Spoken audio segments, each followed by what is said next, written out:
कति राम्रोसँगले मह लगाएको रुखमा हेर्नुहोस् त। यस्तो रुखमा पनि मौरीले मह लगाउँदो रहेछ हेर्नुहोस् त।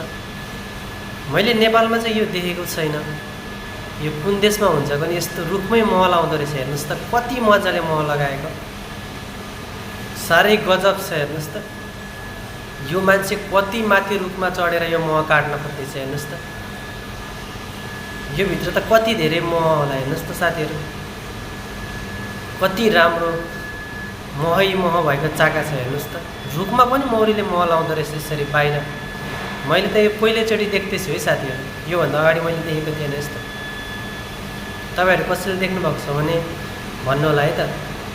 नेपालमा त घारभित्र मौरीले मह लाउँछ, एउटा डुडहरू बनाएर घरको खोपाहरूमा मह लगाएका थिए। तर यहाँ त हेर्नुहोस् त, रुखमै यति राम्रो मह।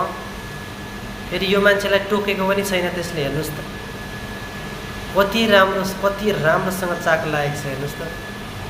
ज्यानको जोखिममा राखेर यो मान्छेले मह काटिरहेको छ हेर्नुहोस् त ल, मौरीको मह।